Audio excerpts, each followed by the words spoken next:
எல்லாமே கவர் பண்றேன். அங்கிட்டு கவர் பண்ணிக்கிட்டு அங்கே கவர் பண்ண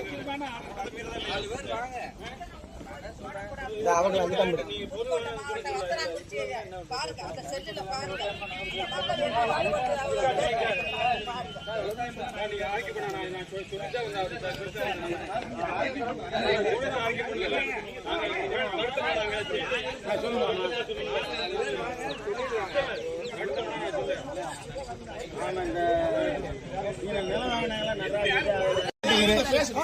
நீங்க பாதிப்பு நடந்த அப்புறம் எப்படி சரி பண்றது செய்யறீங்கன்னு நாங்க சொல்லல. நீங்க வாங்கிருக்கீங்க. பொதுமக்கள் எங்களுக்கு யாருமே எதுவும் தெரியாது.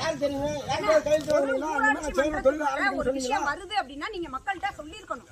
எங்கள்கிட்ட கருத்து நீங்க கேட்டிருக்கணும். எங்கள்கிட்ட கருத்து கேட்காம இப்படி ஒரு பிளான்ட் வரதை நாங்க அனுமதிக்க முடியாது சார்.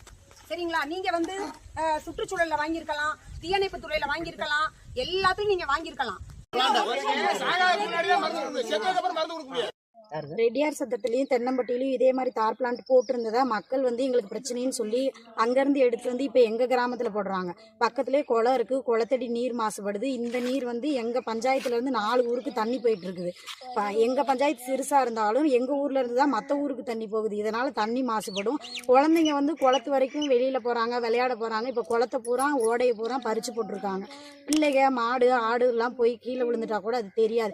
எங்கள் ஊருக்கு மொத்தத்தில் தார் பிளான்ட் வேணாம். வேற எந்த விவசாயம் சார்ந்ததோ வேற தொழில் சார்ந்ததோ இல்லை மக்களுக்கு வேலை வாய்ப்பு ஏற்படுத்தி கொடுக்குற மாதிரி எது வேணாலும் ஆரம்பிச்சுட்டு போறாங்க. தார் பிளான்ட் வந்துட்டு அறவே போட வேணாம்.